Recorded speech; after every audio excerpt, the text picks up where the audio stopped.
This show brought to you by WP Relax.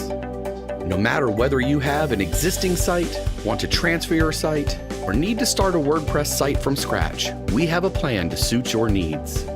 So say bye-bye to WordPress problems and relax with WP Relax. Hi everyone, this is Ahmed Kremli and welcome to Be Efficient TV. The mission of this web TV show is to boost the efficiency of your business and life through tips and tricks from leading experts. And today I have with me very special guest, Ernesto Verdugo. He is the founder of Amazing Websites TV, and he is the co-organizer of Unlimited Power Online, and he is the Middle East #1 internet marketing expert. Welcome to the show, Ernesto. Hey, Ahmed, how are you? Good to see you. Haven't seen you for a while. Thank you, it's a pleasure. You worked for KLM for 7 to 8 years. In which department you were focused, and why you decided to leave this, the airline industry and move to internet marketing? Well, I didn't really move from KLM and started with internet marketing. I used to be responsible for the management, marketing, and sales training department for the entire airline. So I have under my belt about 5,000 people that I had to train within the airline. So everybody which was in any of those departments in close to the 80 countries that KLM had offices in, I was responsible for their training. So obviously, I mean, my responsibility was to take care that everybody was trained and everything was working fine. And I didn't really leave to become an internet marketer. I mean, after September 11th, normally training is in most companies is the #1 thing that they cut off. I mean, they say, well, you know, I mean, things financially are not doing well, we're going to stop training. So I was lucky enough, they gave me a golden handshake, as they will say. And I had the opportunity to start on my own as a speaker and as a trainer, and I was having what they call the roller coaster income. So sometimes I was making money, sometimes I was not making money, sometimes I was making money, sometimes I wasn't making money.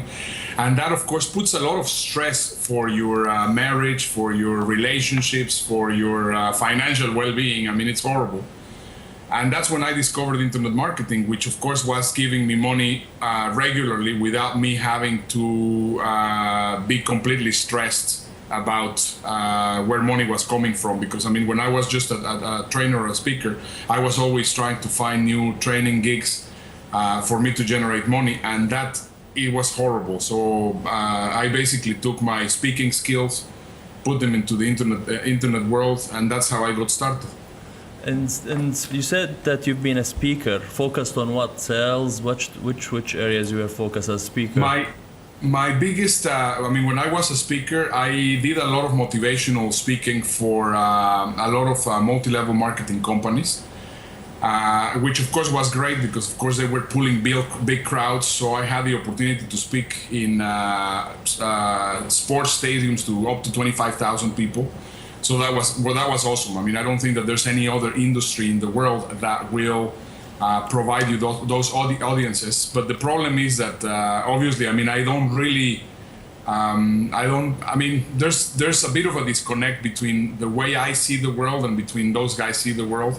So I did a bit of that, but I didn't really want to focus too much on that. And in the corporate world, I was doing mainly change management and leadership. Most companies, I mean, whenever something was not working for them, they called me and I was Mr. Fix-It. Then who introduced you to the internet marketing world? How did you start it? Well, a fellow speaker by the name of Tom Antion.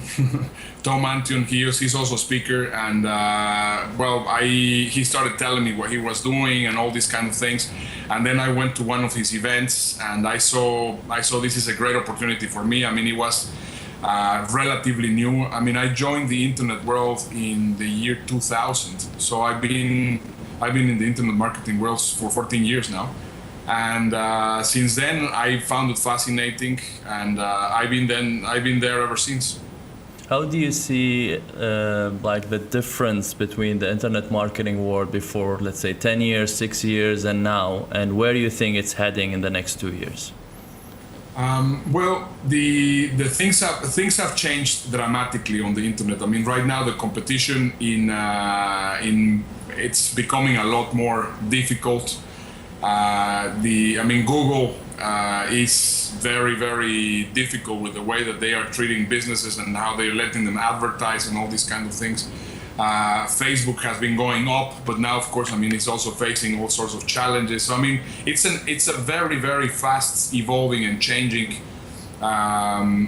industry, and I think the future is going to be a lot. I used to think, well, it's going to be mobile, and we are going to go mobile because, of course, right now we are in the Web 3.0, 4.0.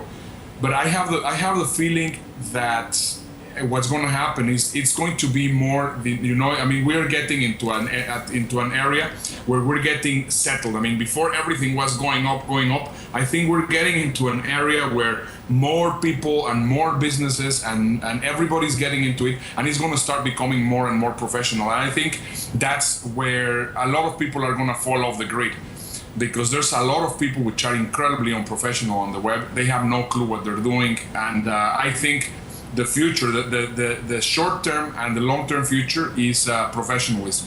You're going to start seeing all those guys which have no clue what they're doing, and people which are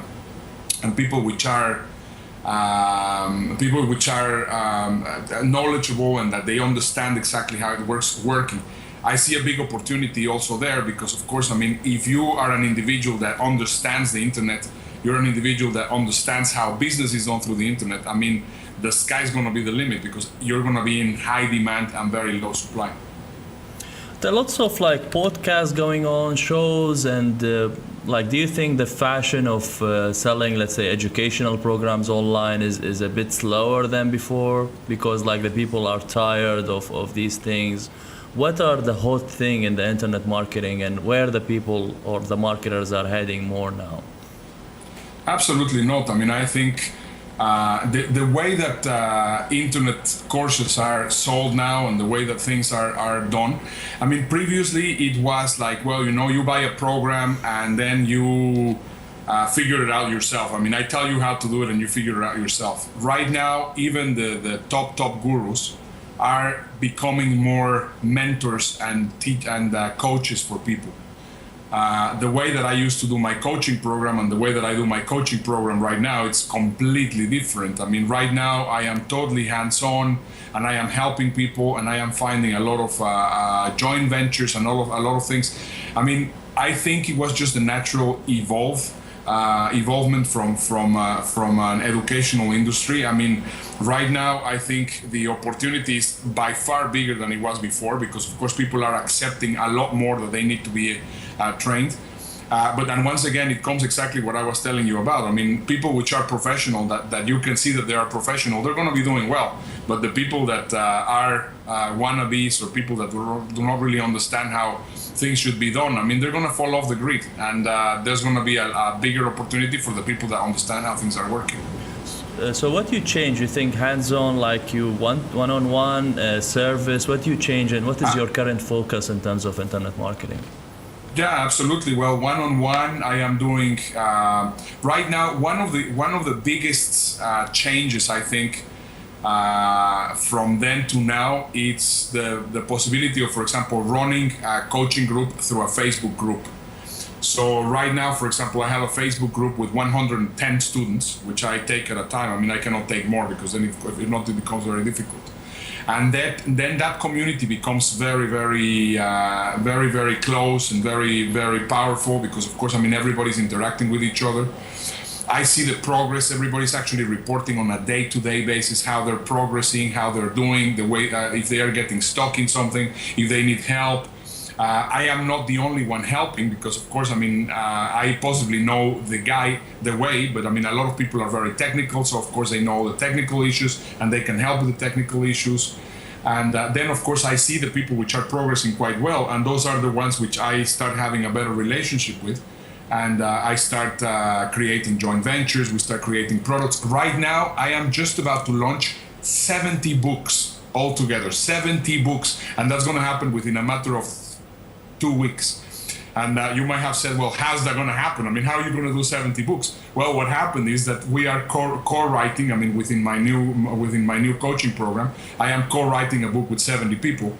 So I am writing basically an introduction and a few things for one book or the other, and a few other segments, and they are incorporating on their book, and it is going there. So of course that's going to be very powerful for me, because I mean, very soon, suddenly I'm going to have in Amazon Kindle, I'm going to have my name is going to be there 70 times, and I'm going to have also a lot of different pages which are now also selling the book with my name and whatever. So of course that for my presence on the internet, that of course is going to be very powerful. So things have changed. I mean, things have evolved, and obviously prices have also changed. I mean, right now that kind of training, it would have been impossible to do earlier on. And of course, I mean, the pricing structure from most of the internet programs has gone down. It is more affordable. It is more affordable, and you're getting a lot more from your buck. But in the other hand, you're also getting you're also getting a difference between, you know, those cheap products from $27, $37, $47 and the coaching programs which are worth over above $1,000. And previously, I mean, we didn't really have that mix. I mean, you could buy something for $19 and one thing for $2,000, and you will be getting about the same value. I mean, sometimes one of those $2,000 products were crap. Right now, there's a very, very clear distinction about what is one and one is the other, because of course you have a lot more involvement.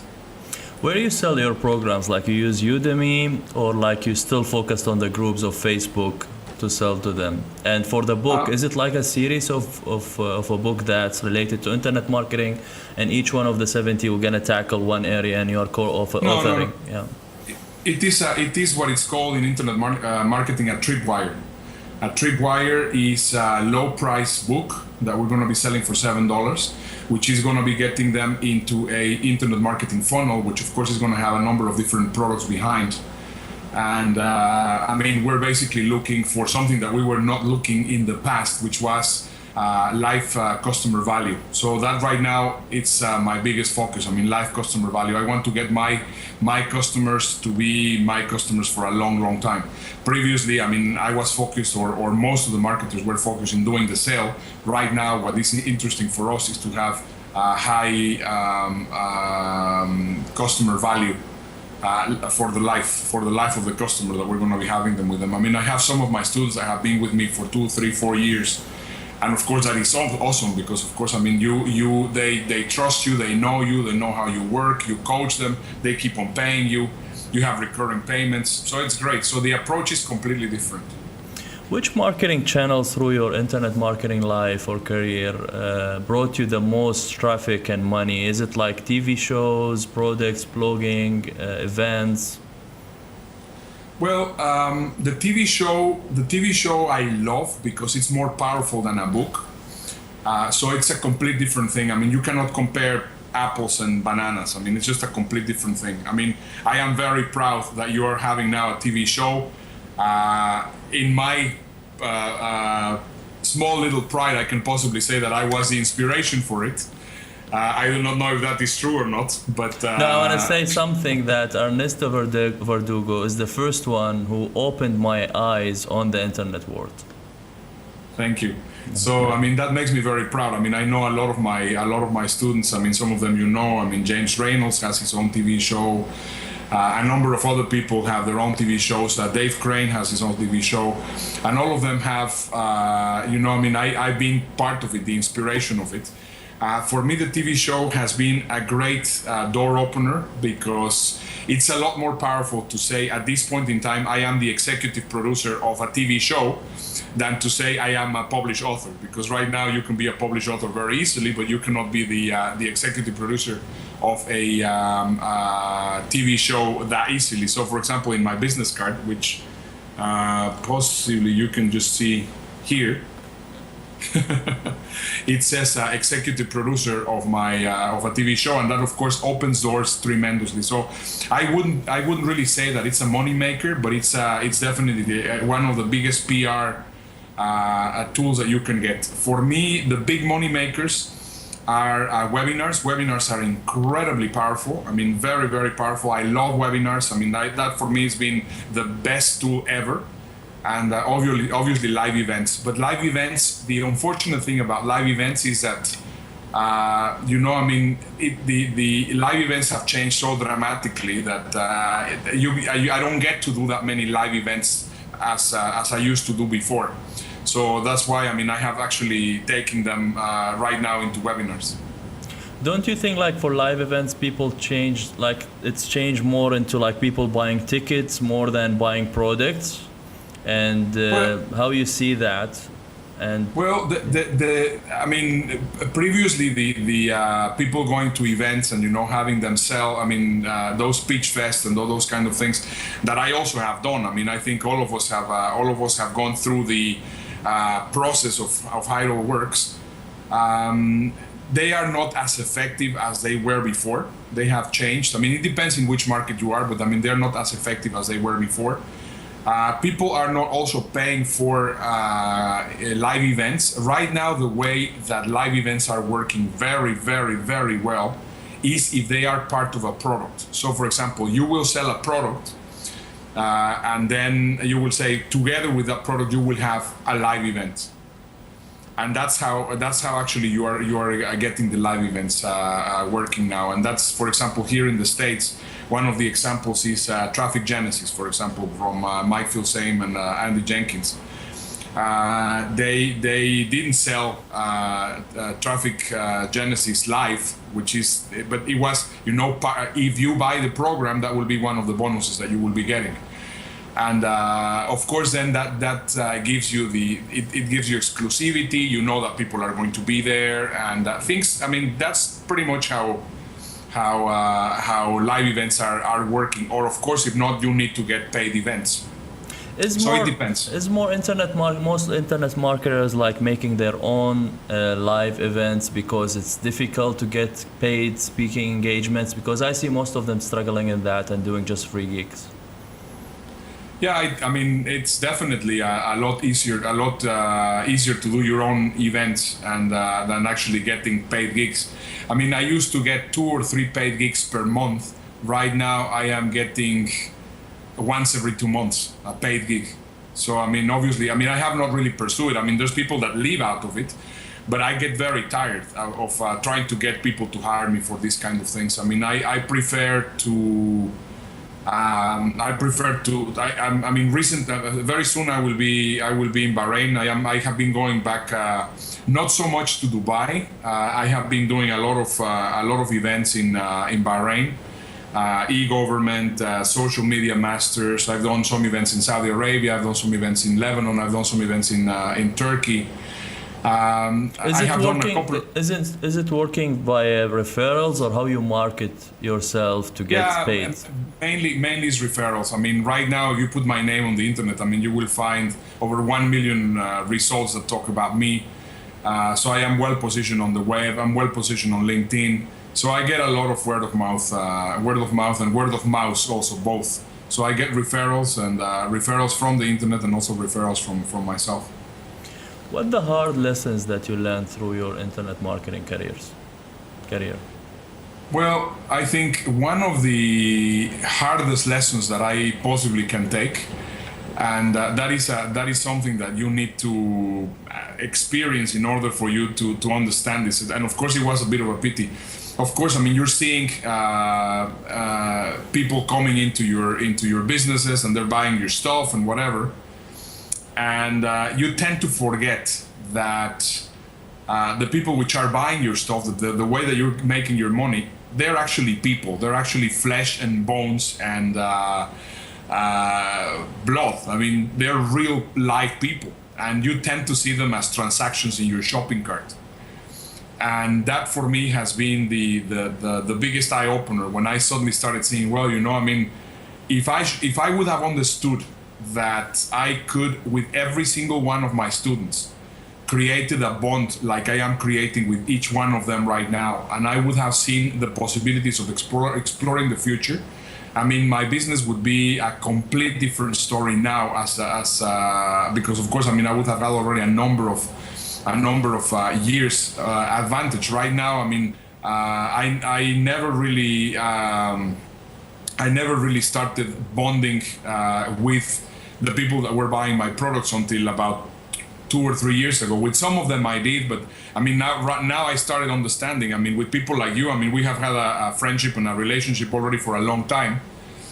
But I mean, from the same as I did with you, I could have done with everyone, and I would have had a lot of doors open for myself. And the fact that I was blind enough not to see that I was just basically seeing people as transactions on my shopping cart earlier, that has costed me a lot of.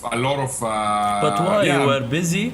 Why that happened? You were overwhelmed with Well, sales and because- busy collecting money, or what happened?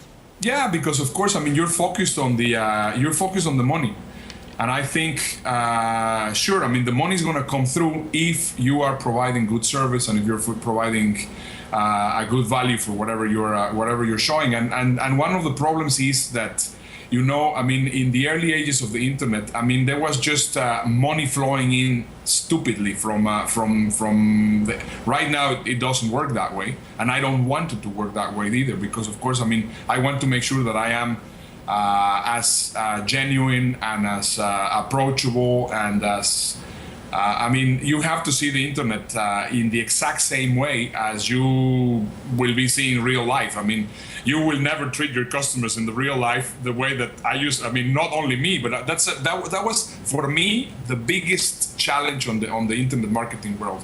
I mean, the gurus were getting on a pedestal, and they were treating the customers, and they were basically looking for the adulation of the customers, which in my eyes. Right now it's a complete different story. I mean, right now you and I are on the internet. You and I. I mean, I have my area of expertise. I know a number of things. I'm not the guru of gurus, the uru guru, as they will say. And you are. I mean, you are also very knowledgeable and in what you're doing.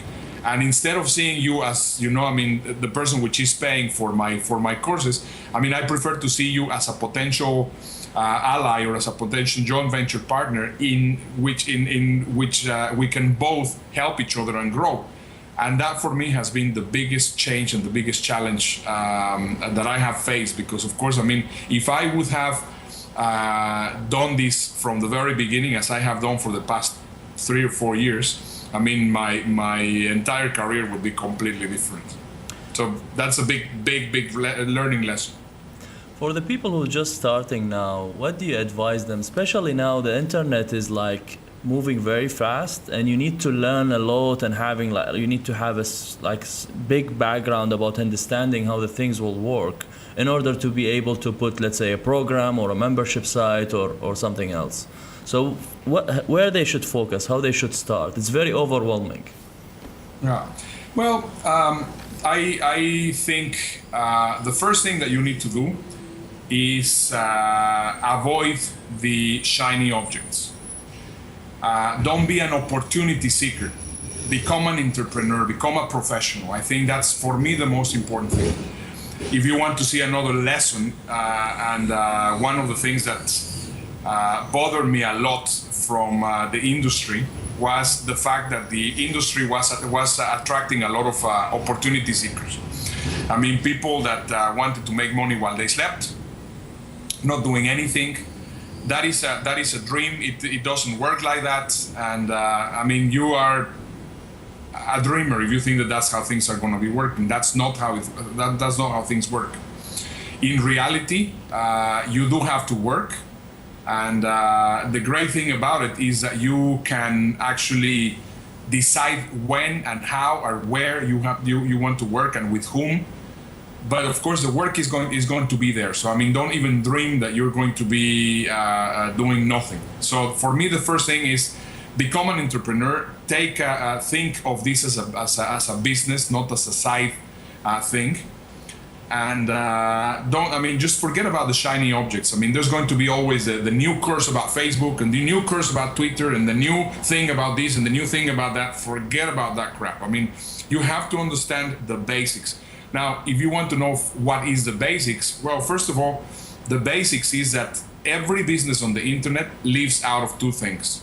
One is traffic and the other one is conversion. If you learn how to convert, which means you learn how to sell your stuff on the internet, then all you need to do is bring the traffic. Those are the only two things that you need to master. Forget about just focusing on social media or just focusing on SEO, on SEO, or just focusing on whatever it is. Those are different pieces of the puzzle, and you need to have all the pieces of the puzzle together in order for your business to work correctly. You said previously that SEO is more difficult now. What is your strategies in terms of traffic that you can give the audience? I don't use it. I don't use SEO. I very honestly think it's a waste of time. Obviously, if you have SEO and you have, of course, paid traffic. Paid traffic is a lot more. It's a lot faster. And you don't waste as much time doing pay-per-click than you will waste about SEO. I mean, I think SEO is just something that you need to do a little bit on the side. I mean, that's just my point of view. I will not, and the thing is, you're doing stuff and then suddenly, I have had pages ranking fantastically well on Google, and then suddenly, a fluffy animal comes in and just disappears my entire business from one day to the other. I used to have a business that got affected by Penguin or by Panda or whatever stupidity they come up next. So, why should I focus my energy doing that if I can actually bring traffic in other ways, like, for example, CPA, or I can also take it in media buys or in solo ads or in whatever. I rather pay for my traffic and know exactly, basically paying for traffic. The way it works is your website is going to be like a magic box, and this is something that Russell Brunson, a good friend of mine, has told me a number of times. Basically, the way it works is your website works like a magic box. On one side you put one side you put $1, on the other side $2 come out. So if I know that I can put $1 on one side and $2 are going to come out, why should I do SEO? Why? There's no reason. Because of course, if I know where to buy my traffic, I can buy my traffic and I can put my traffic on the website, and then of course, business is going to come from the other side. So it means you focus on creating niches instead of blogging or creating long-term content to attract people through SEO. You just create a niche that you think you're going to convert more than what you're going to spend on PPC to generate money. Not necessarily. I think also content is very, very important because, of course, there's a lot of long tail terms that you can rank very well of, and then why pay if you can get the free traffic? But previously, I mean, I used to say, well, you know, let's focus on SEO, let's focus on this, let's focus on that. Right now, I mean, I think the right quantity is 80% paid, 20% SEO. What previously I used to say SEO 80%, 20% paid. It doesn't make sense to me. So that's what I'm doing right now. So I'm not saying that I don't do it, but of course, I mean, I am not doing with the strength and frequency that I used to do it before, because I mean, having thousands and thousands of pages ranked on my website in the past, suddenly, I mean, I lost a lot of them because suddenly they decided to change the algorithms in Google, and that for me just doesn't make sense. And which platforms working with you for you in terms of PPC, and do you do them yourself, or you have an expert that you hire to optimize for you? Well, I do both. I am doing, I am doing a little bit of CPA, which I am really getting myself into that. I mean, it's CPA is cost per acquisition or cost per action. And it is great. I mean, I am using a number of different platforms on CPA because, of course, there's a lot of different offers. Like I what? am using for traffic. I am using, for example, 7Search and Bing and other search engines which are not like Google. I am not advertising in Google. However, I'm going to start re-advertising in Google now. I have known some ways on how you can actually have advertising in Google, which is not really that expensive. So I have been. I keep on updating myself. I mean, this is the only way to keep on the game. I mean, you have to keep on updating yourself. Obviously, I am doing Facebook advertising, and a lot of different things. And I think one of the things that I enjoy the most is I'm doing a lot of webinars with other people, which of course, then we exchange. I do a webinar for him, he does a webinar for me, and of course, we are just bringing traffic out of webinars that we're doing together. What's the philosophy of focusing on other search engines other than the dominant one, which is Google? Is it like because it's cheaper, or you have more targeted people there? Why you do that? Yeah, it's a lot cheaper. You can bring a lot of traffic from other search engines. You don't have to focus on Google. Google is the dominant, is the 800-pound gorilla. But you can bring traffic from a number of other different sources, and which end up being a lot cheaper, and they are as qualified. They are as qualified. So why not? Why not do it? Obviously, the problem is not traffic, and that's where most people get their difficulties on their business. Traffic is never a problem. Traffic is never a problem, and trust me, traffic is never a problem. So if you're watching this video, learn this. Traffic is never a problem. The big problem is conversion. And when people learn how to do conversion, that's when they start really having a business. But most people, what they do is they focus on traffic, which is of course useless, because of course you can find traffic in many, many different ways. What you need to learn as a new entrepreneur is how to do conversion on your site. That's the secret. What's playing the big part in conversions? Is it copywriting? Absolutely. And what is the tools that you can share with us in terms of copywriting? What other than copywriting, what else? Copywriting, that's it. Copywriting is salesmanship in print, or right now salesmanship in bits, if you want to put it that way. But it is absolutely one of the most important skills that you need to develop. And sadly, hardly anybody knows about it.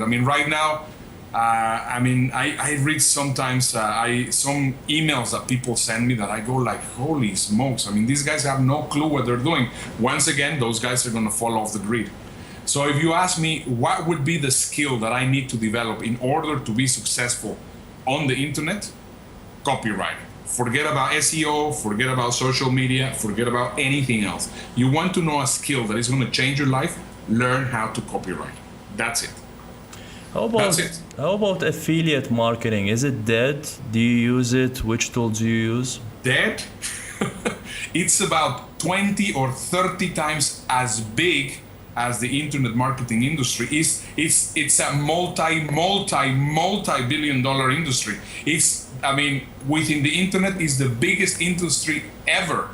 I was there recently on the affiliate summit in Las Vegas, and there were about 50,000 people on the event. 50,000 people. You have no clue. I've never seen so many people going to an event at once. It was a humongous conference. And right now it's just so powerful and so big that it's just incredible. The vitamin industry lives out of the affiliate world. The biggest niches on the internet, which are vitamins, weight loss. What other things? All sorts of things that have to do with beauty. You name it. It's huge. You have no clue how huge that is. There's a huge opportunity, but the game is played differently. It tends to be easier in many ways, but also tends to be more complicated in other ways. So, it's a different world. It's one thing and the other. You cannot just say, well, it's one thing or the other.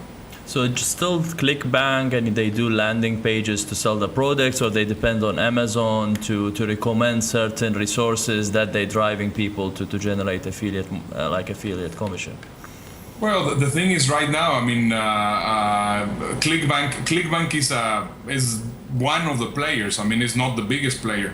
Amazon is big. Amazon, of course, is big through Kindle. Of course, they are growing tremendously, and because, of course, you can sell almost anything on Amazon. But I mean, you have anything from JVSU to PaySpree to I don't even know. I mean, there's so many different things right now. JVSU is one of the very big ones on internet marketing, but I mean, it depends on which niche you are. I mean, if you are in the dating niche, which is huge, I mean, affiliate marketing is tremendous. If you're in weight loss, there's other platforms. I mean, it depends on where you are and what you're doing.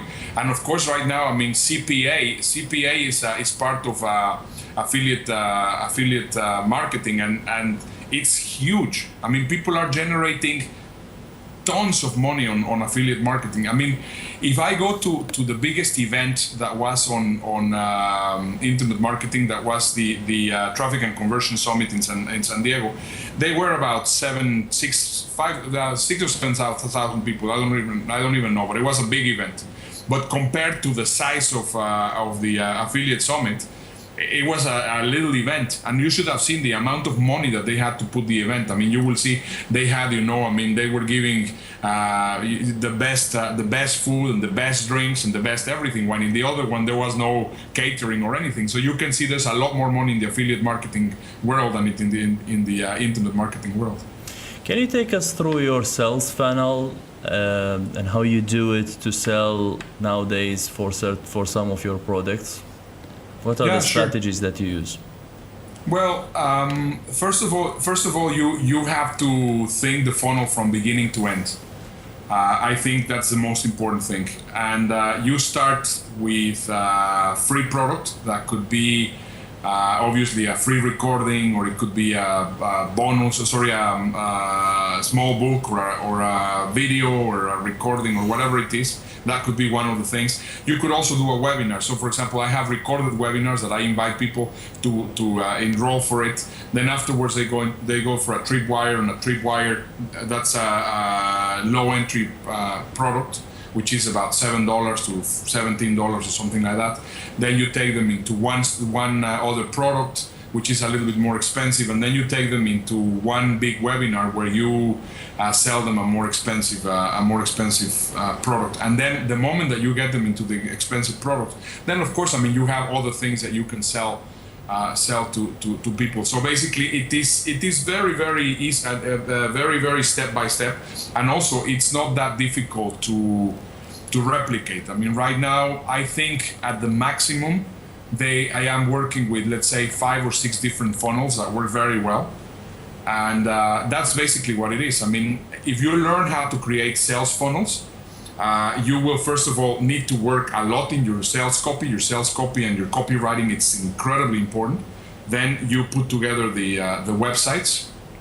Right now I'm using a very, very cool tool that was recently released that is called ClickFunnels, which actually just guides you, takes you through the process of creating the funnels. It works fantastic. And then after that, I mean, all you need to do is write the sales letters, and then everything works. It's not that complicated. You still write your own copies, or you outsource it? Absolutely. The only thing that I do myself right now, it's writing copy. It's one of the things that I find the most interesting. Writing copy has also evolved. I mean, previously writing copy everything was about sensationalism, no? I have the best product, and I have the best this, and I have the best the other. Right now, it's a lot more psychological, and me having a background in psychology, that's one of the things that I enjoy the most, because I am really getting on the head of the person, and that is what I find. Do you think it's becoming shorter than before? No, not at all. I mean, copywriting is like a girl's miniskirt.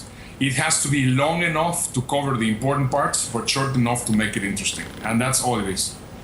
How you are evaluating the market or the niche before you enter? You still do keywords research, or what do you do now? I do only niches that I find interesting. I mean, of course, I mean, you can do research and you can do a lot of things that I don't do. I mean, for example, right now. I'm doing the Spanish market, and the Spanish market is a complete new market for me, new niche. I'm not really looking for new niches to get myself into weight loss or things that I have no interest in. I prefer to be true to myself and do only stuff that I like than trying to see where am I going to be getting more money and trying to go there. Before it was like your course is general internet marketing. Now, how you do it? What is your focus exactly in terms of courses? I am doing funnel creation, and I am doing traffic and conversion, and that's it. I mean, I'm basically I boil down. I used to think that, well, you have to teach social media because, of course, social media is very important, and you have to be doing Facebook and you have to be doing that. I mean, besides the advertising in Facebook has never really made me too much money. Twitter hasn't made me too much money. Sure, it has given me some exposure. However, it has not really made me a bunch of money. I used to think that it was very, very important to focus on an SEO. That gave me a little bit of money. Then I started thinking that possibly, you have to do this and that or the other. And then I realized it's just as simple as this. You need to learn how to do your funnels. You need to learn how to write copywriting so that you can convert, and then you just bring the traffic. So that's right now. I basically took away all the fluff and all the crap, and that's all I'm doing. I mean, I'm teaching people copywriting.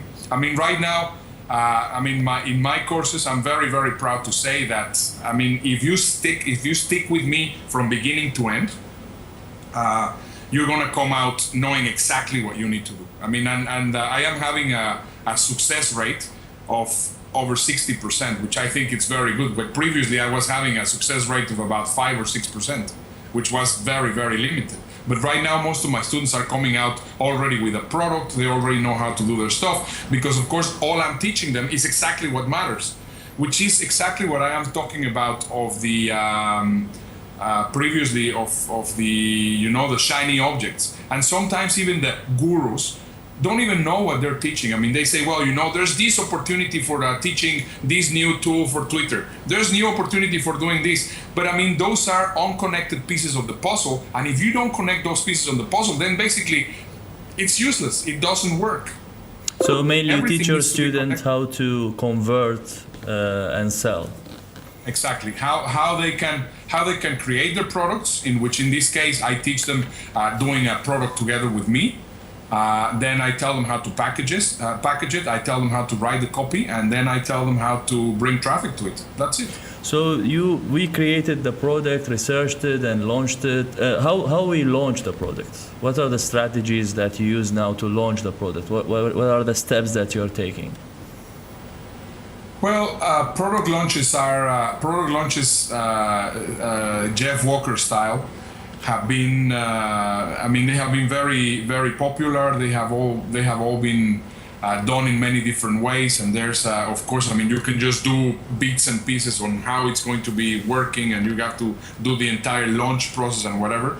I haven't really done a launch in a long, long time because I prefer to be launching small products regularly through webinars. For me, webinars, it's just the answer to everything. I mean, you want to sell something, do a webinar. You want to talk about something which is going to be beneficial to the audience, do a webinar. I mean, you can do webinars all the time. And because, of course, they are live events. You could be doing small little launches, and then you can put them into evergreen. I mean, you can actually do the recording and put them into an evergreen. And then there's a perpetual webinar running there. So, if as you can see, possibly, I'm just telling you a lot of things that I'm doing that are not conventional wisdom, but the thing is, why do what everybody's doing? No, I mean, I prefer to do something that I feel comfortable with instead of doing all the paraphernalia and all these other things. Obviously, you can make a lot of money with a launch, obviously, and that's not. I mean, I'm not saying that launches are wrong or right. I just think that you should not be focusing in doing a launch if you can do something else which is going to produce money right now. And the problem with launches is that you do a launch and then you have, like, you have everything goes up and then you have a dip. And then the dip takes a while before it recovers. However, if you are doing perpetual launches of one product, so for example, right now I am just about to finish my coaching program, which is called Flying Hours. And the reason why it's called Flying Hours is because I am taking the metaphor that all the students are pilots, and I'm teaching them how to fly. So everything has to do with flying. So the entire metaphor is with flying. And throughout the 6 months, I'll take them through a process of flying, and everything is compared to flying, because I believe that it's the best way to teach through metaphors. Previously, I was just delivering the content. Right now, I am comparing. Well, right now, you have to start fixing your engine, and your engine is going to be your website, and then you have to do this, and then everything is related into flying. So that's what it is. So I launched, for example, my program. I was looking for 115, 120 students. I got the 120. I get them through the program, and then I relaunch again 6 months after. And it's recurring income. People pay me per month, and they have the option to leave whenever they want. And the attrition level is very limited. I have, let's say, every time that I have done it, less than 5% of the people decide to leave. And the reason why they leave is because it's very. The commitment is good, because of course, I am exactly like if you're doing exercise. I am committed that you actually come out succeeding, instead of, I just deliver the content and then you do whatever you want. You are the internet marketing #1 expert. Why we are not seeing you more often in the Middle East? And even on your LinkedIn profile, you mentioned that you are the Middle East #1 internet marketer from 2008 to 2012. What happened? How different is the Spanish market from the Middle East market, and why you stopped focusing on the Middle East market? I haven't focused. I haven't stopped focusing on the Middle East. I think it's very funny that you're saying that I haven't been to the Middle East, while I was telling you a little bit earlier that I have been in Saudi Arabia, that I have been in Turkey, that I have been in Bahrain a number of times. I have also presented in Dubai. I am not. I have also done the Middle East Internet Marketing Summit. That was a webinar. So of course I have been focusing on the Middle East. I have been exploring new markets. I have not been going to Dubai as frequently as I used to go to Dubai, for one reason in particular, and that is because there's too much happening in Dubai. Dubai has every day there's something new. A new hotel is opening, a new mall is opening, a new show is coming, a new actors doing a show. So there's so much things happening in Dubai that you seem to be looking for, trying to figure out how things are working. If I go to to Bahrain, I fill up a place completely full at a third of the effort that it will cost me in Dubai to actually fill up a room there.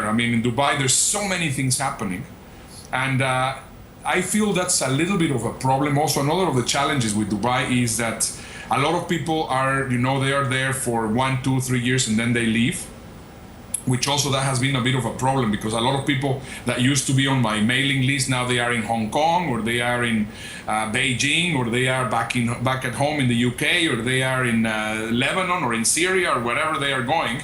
So that's a bit of a challenge. In Bahrain, most of the people remain in Bahrain. In Saudi Arabia, most of the people remain in Saudi Arabia, so they're more stable markets. So I keep on seeing the Middle East as the Middle East, while previously I was seeing the Middle East as Dubai. So I have not taken myself out. I will be in Dubai very soon, actually. But anyway, I would like to focus in other countries there on the GCC and also in the Levant. find new markets, because of course those are untapped markets which very hungry people to start working. And on reference to Latin America, yeah, I mean, I have already opened a name for myself in the Latin American market. Latin American market is great, but it's still, they have a lot of challenges, same as what the Middle East used to have a few years ago. Right now, still they are there. I mean, the paying problems that you cannot pay and that you have to do this, you have to do the other. So it makes it a little bit challenging. But also it's very nice because, of course, I mean, I am doing stuff in two languages. I'm doing stuff in English and I'm doing stuff in Spanish. You are great in discovering or shifting into new market. How do you do that? Like, you evaluate based on the language that you can deliver the course in, and you do that in this way, or how you do that?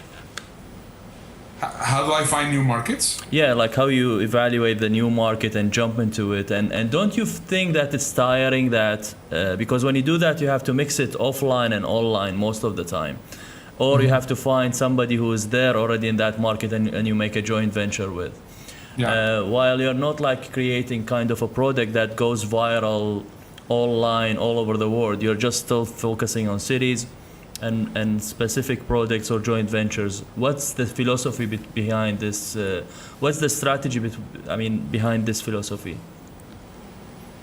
Well, I'm not sure I understood your question, but I mean, I basically try to see what are the emerging markets. I mean, I am in the internet marketing world, so I am trying to see what are the emerging markets in different places. Right now, I know there's a huge opportunity in the Middle East and there's a huge opportunity in Latin America. Those are the two markets that I'm in. I'm not going to go to a mature market like it is the United States or the UK, because of course, I mean, the competition is it's too drastic, and I mean, it's cutthroat, and I really don't like being in a cutthroat competition world. I prefer, to be the head of a mouse and the tail of a lion, if you want to use that as a metaphor. And I think that's a lot nicer. So, I mean, I see the statistics and I see that the Middle East is growing and I see that the Latin American world are growing. I still have the feeling that both markets, the Middle East and Latin America, they have a lot of similarities. I have lived so many years in the Middle East, so I understand very well the culture. I understand very well the way of thinking. I am a Latin myself, so I also understand very well the way of thinking there. So, I mean, I can have empathy and I can actually teach both markets without having too much of a problem. So those are the markets that I decided to take. And also, I know very well that it's difficult for other people to actually penetrate in those markets. Because, I mean, you can get the best internet marketers and they go to the Middle East and they don't succeed. And the reason why they don't succeed is because they do not understand the market. And same thing happens in Latin America. I mean, people come to Latin America and they say there's huge opportunity, but they don't speak Spanish. So, I mean, for me, it comes natural. Those are the natural markets that I want to be working in. Why don't I work in Europe? The fact that I have lived there for a number of years. Well, Europe is so diverse in such a small. I mean, I am Dutch by nationality. My country, you can go from one side to the other side in 3 hours, and in 3 hours you're in a complete different culture, in a complete different language, in a complete different everything. So I mean, it's like small little universes which are just glued into each other, and that of course creates a big problem because of course, I mean. In Latin America, I mean, I have customers which are in the south of Chile, and I have customers which are in Spain. And obviously, I mean, the territory is very vast. In the Middle East is the same thing. I mean, that's why when you were saying, well, you have not really been to the Middle East. Of course I have, but the Middle East has, if we take, what is it, 7 countries in the GCC, 7 or 8 countries in the GCC, and then on the Levant, there's another 7 or 8, so that's 14 countries. And of course, if I want to have Morocco or if I want to have Turkey, I mean, we're talking about 18, 19 different countries with a very similar culture. So for me, that's why Europe hasn't really made that much sense either. So, I mean, for me, the natural markets which are basically custom made for me are Latin America and the Middle East. And you still penetrate the market in terms of sales funnel as before, like you do live events or you just partner and joint venture with experts from that market to penetrate? No, I do a lot of digital events, webinars. I mean, right now doing live events, it's very, very difficult they're very difficult to run, and they're not as profitable. Of course, you can do it for companies. Right now, I'm working with a lot of chambers of commerce. I'm working with a lot of associations, and then I do a lot of free trainings, which of course get my foot in the door. And that's basically the way that I am getting things started. So I mean, almost every chamber of commerce will say, if you tell them, well, I would like to explain to you, and I have a couple of videos that I send to them where I really get them to think about their internet strategy, and that of course they find very interesting. And I mean, let's say 6 out of 10 times they will say, yes, please come do a presentation for us. How many team members are working with you offline and online?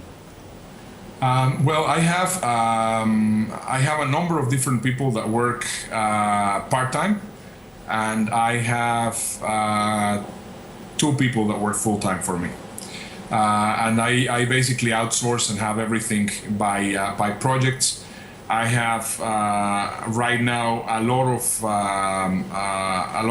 associated consultants that bring business to me, and of course, I mean, we do revenue share. So I think with that, I have about 35 people which are working together with me. I mean, they don't work for me, but they work together with me, and they are in their own countries, in their own niches, in their own stuff, and I get to help them in putting together their business plans, and I help them with the fulfillment of the business.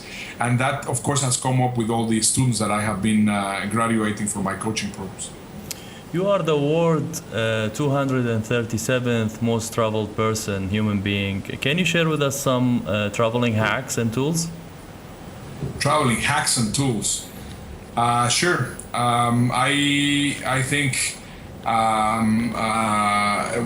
Well, I mean, first of all, you were gonna say, well, how do you know that they're the 237, which actually has gone down because I have not done that many new countries recently. So right now it's something like 258 or 270. I don't keep track, but I mean that's normally more or less how it goes. By the way, how it works, the MTP, how it works, the most traveled people, like how can you validate that you traveled to this country? You just check a list. How it works? You just check a list. There's another association that is called the Century Club. You can search for Travel Century Club, I think it is, and there you need to prove. You have to have some proof. And in order to be accepted, you need to have traveled to at least 100 countries.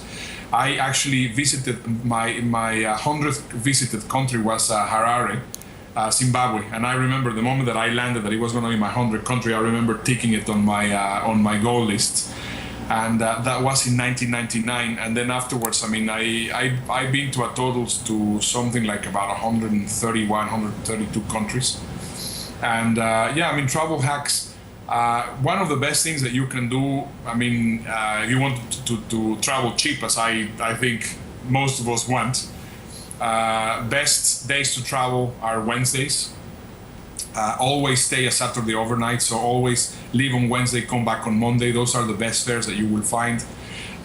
If you want to find the best cheap fares for long travel, make your booking not less. I mean, actually the best is between day 55 and 52 prior to your day of travel. So 52 to 55 days before the day of travel, that's when you're going to find the cheapest fares.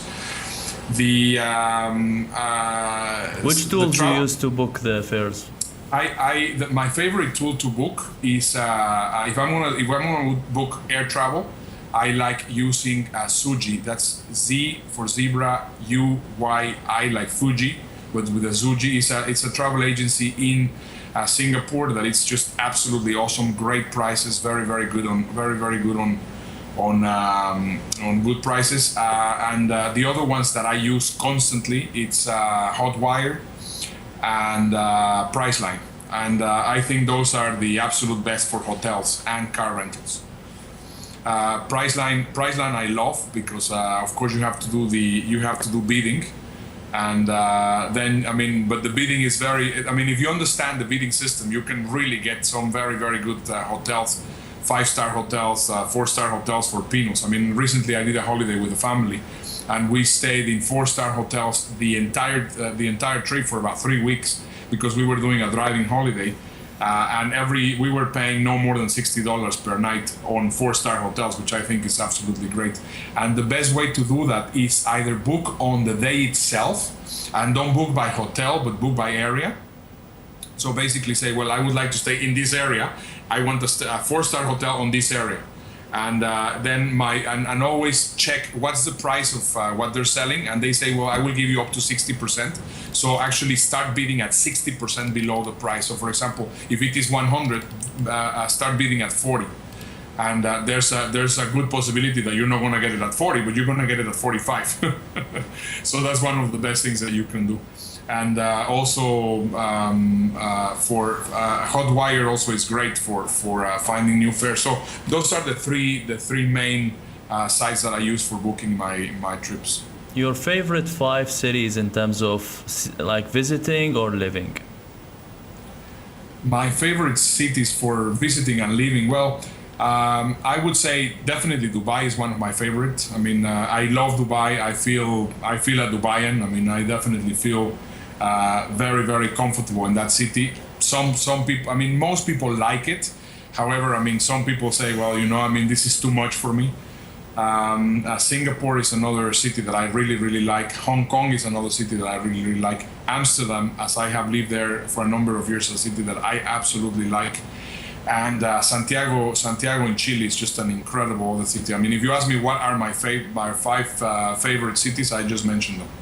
Why you go to Houston? Is it like, why you said that you're not focusing on the American market, but is it like your is from where you get, let's say, you collect what is the latest trends, so you go to the US to go to some events and or to have some courses or to meet some friends? Why you go to Houston all the time? Well, bear in mind I come from the airline industry, so for me my world is always and will always be very much geared towards flights. I will never live in a city that doesn't have a good international airport. For me, that's just an absolutely must thing in the world. If you think about the cities that I operate from, Dubai is a very international airport. You can fly from Dubai to almost anywhere in the world.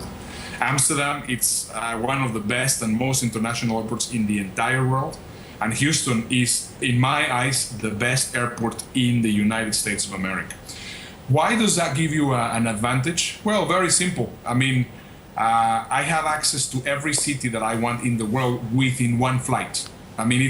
It's strange or difficult that I'm going to a destination that I have to actually change flights. I can go from any one of the 3 cities that I have lived in that are incredibly powerful in my life. The 3 of them, one of the things that they had in common is that they have international airports that they connect. They are gateways to the world. So right now, for me, Houston is a gateway to the world. A lot of people think that the gateway to Latin America is Miami. Wrong. The gateway to Latin America is Houston. The biggest chamber of commerce, Spanish-speaking chamber of commerce of the United States is in Houston. I am in the middle of the. I am 2 hours away from California. I am 2 hours away from Florida. 2 hours away from Chicago. 2.5 hours away from New York. The biggest communities of Spanish-speaking people in the United States. I am connected to every single city there is.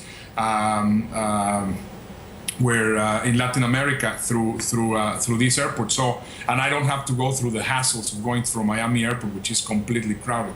So, it possibly does not make too much sense to you, but of course, if you know my background and if you know what I do for a living, then you will understand that, of course, being in a city with an important airport, it's paramount for me.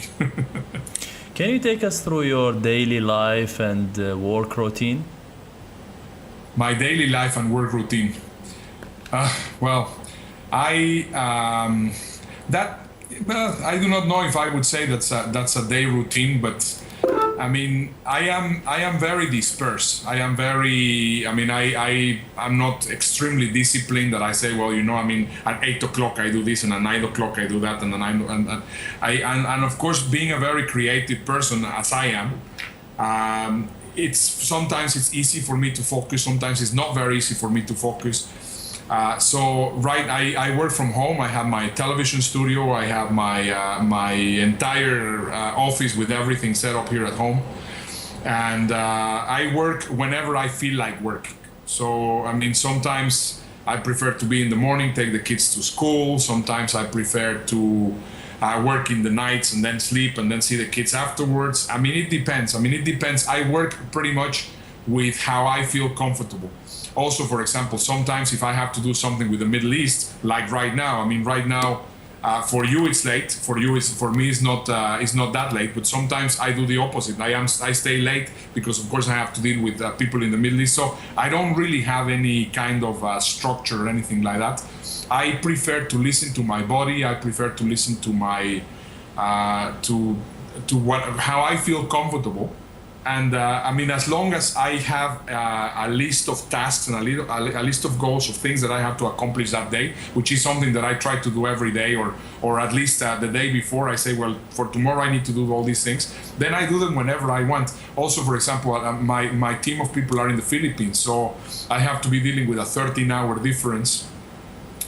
So it's just for me, the great thing about working on the internet is it is a lifestyle. I mean, if I want to go 3 weeks like I did recently and work from, we rented an apartment in the beach in Florida. We went there and I was working there, and I mean, I was just working mainly in the afternoons and whatever. I mean, for me, it's a lifestyle. That's pretty much all what I can tell you, because I'm not really, you know, the typical discipline that you have to do this and I have to do that. I'm not like that. What are the habits that you're trying to develop to stay efficient, or the habits that you think makes you very efficient? Well, for many things I'm very efficient. For many things I'm very chaotic. I am very, very good in starting things, but I'm very bad in finishing things.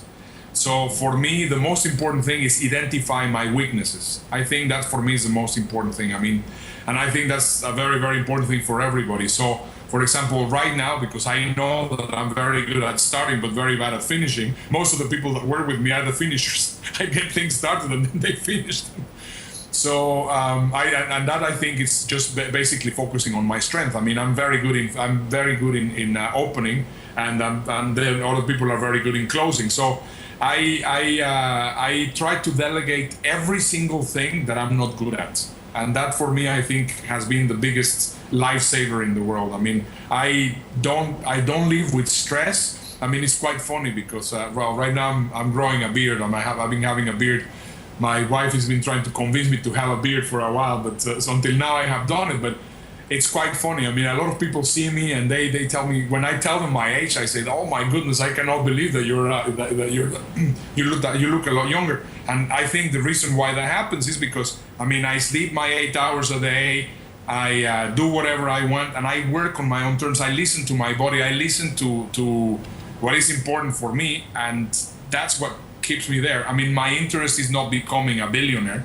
My interest is just having a nice and comfortable life, and bring value to the marketplace, and help people, and have a good time. That's all. Are you a capital gain investor or cash flow? Am I a capital gain player in terms of investing or cash flow? Do you still buy real estate, or what do you do when you make money? I am a little bit of both. I mean, on my real estate things right now, I'm getting a lot of capital gains. Right now, I bought a couple of properties here in Houston, and right now Houston is doing very well. I mean, I managed to sell very well when I had my properties in Spain. So a little bit of both. I mean, I don't focus in creating cash flow through, doing the Kiyosaki game, because that takes too long. I mean, imagine having cash flow from properties. It takes too long. Sorry, but I prefer to do websites than buying properties. Although, I mean, whenever I get enough money, I like having properties for capital gain, but not for cash flow. Who's your number one mentor? My number one mentor, well, I mean, possibly you're aware, I did a lot of stuff with Tony Robbins. I mean, Tony Robbins for me has been the biggest change on my life. I have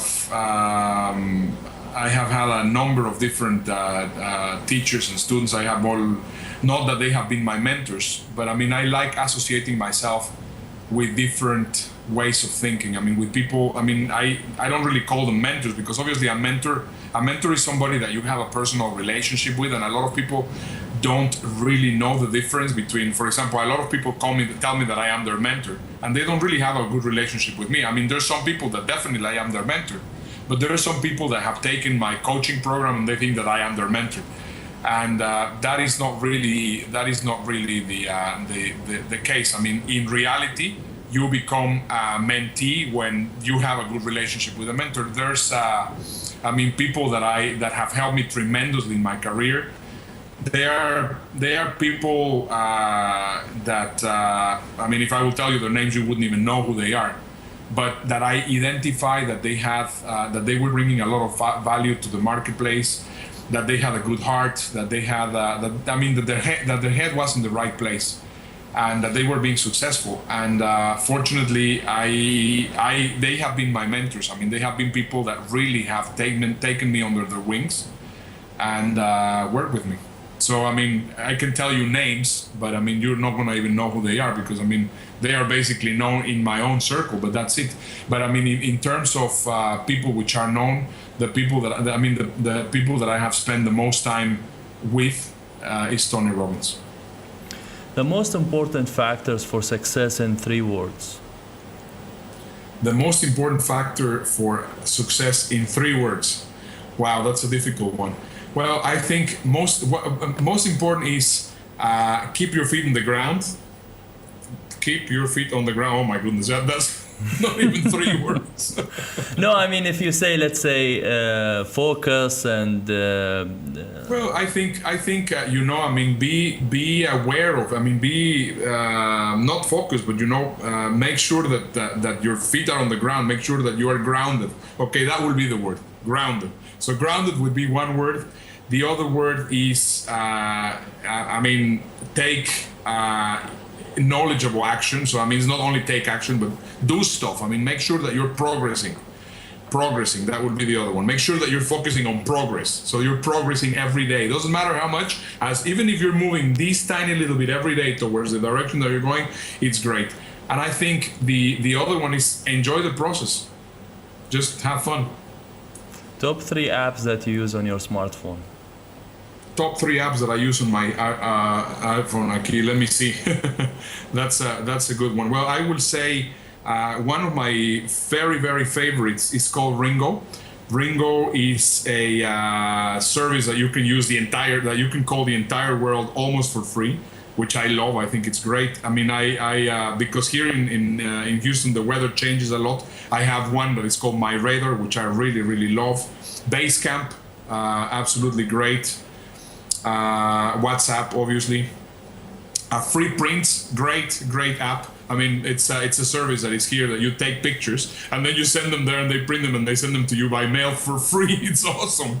But you can only have 1,000 prints done, and then afterwards you have to pay. But anyway, 1,000 pictures that you get printed for free, I think it's great.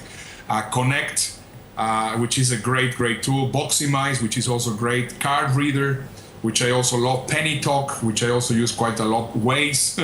I mean, I love apps. So I mean, I can give you a ton of them. Your top 3 favorite books. My top 3 favorite books.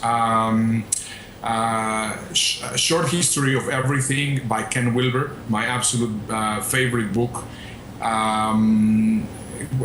If you want to be rich and happy, don't go to school, from Robert Kiyosaki, which is the first book he wrote, the best book in his entire life. Absolutely fantastic. And what would be another one that I would really say that is one of my favorites? I think Principle-Centered Leadership from Stephen Covey. Top 3 people that you're inspired by.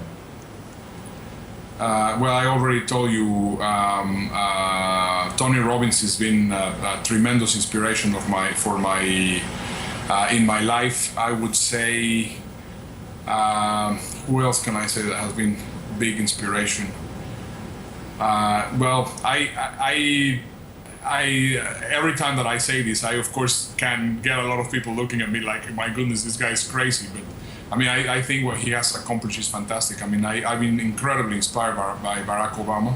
I think what he has done is just incredible. I mean, I think he's a very charismatic guy, and what he has done on the internet, I mean, he opened doors for me that I never thought they were possible. And that's one of the reasons why I got very, very inspired by him. And who else would I say that it's been big inspiration? Jim Rohn.